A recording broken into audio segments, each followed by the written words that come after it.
The latest of the iPhone 7 rumored leak.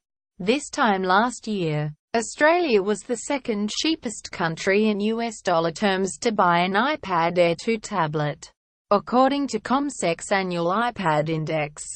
Today, Australia sits in 20th place out of 57 countries.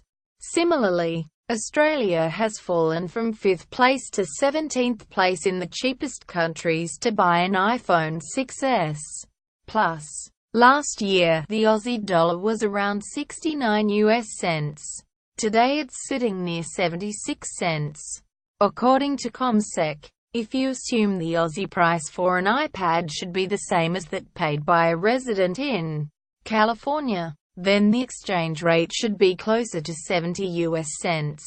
On current pricing, Aussie tourists could save over $200 by buying an iPad Pro 12, 9-inch tablet in Hong Kong rather than in Australia.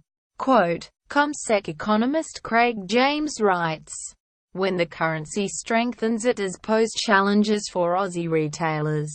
If they don't pass on the benefits to customers in the form of cheaper imported goods, Aussie consumers may go online and source the goods from abroad.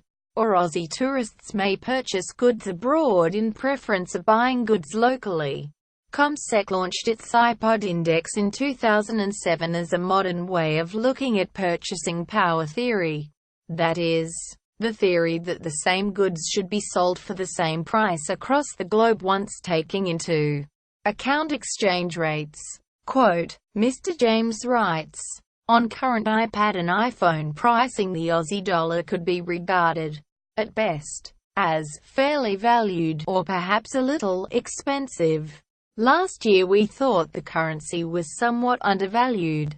When the index first launched, Australia was one of the cheapest places to buy an iPod Nano, and in 2008 and 2009 was the cheapest place globally.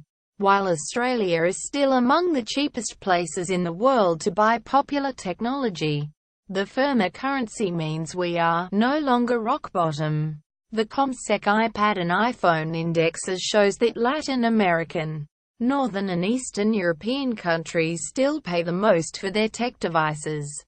Quote, Mr. James writes, "Australian customers still remain well in front of European customers in paying for iPads and iPhones with the exception of Switzerland. On current exchange rates, Indonesia and Hong Kong are cheapest to buy the iPad Pro 12, 9-inch model on current exchange rates. Indonesia and the US appear the cheapest places to buy an iPhone, on both iPads and iPhones.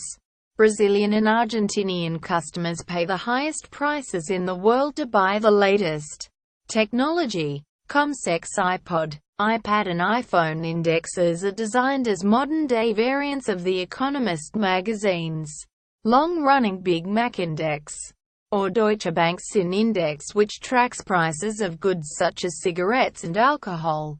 The index works by dividing the local price of a Big Mac by the US price of a Big Mac. This gives the PPP exchange rate. If the actual exchange rate is above the PPP rate, the theory says that the currency is overvalued, and may need to fall to bring the goods in both countries in line. Quote, Mr. James writes, "The problem is that Big Macs aren't exchanged across country borders. But the assumption is that Big Macs are a proxy for other goods that certainly may be traded. The other problem is that the Big Mac Index assumes a US base, and thus assumes that US goods are appropriately priced, like the Big Mac Index." The ComSec iPad and ComSec iPod indexes assume that the same goods should sell for the same price across the globe once exchange rates are taken into account.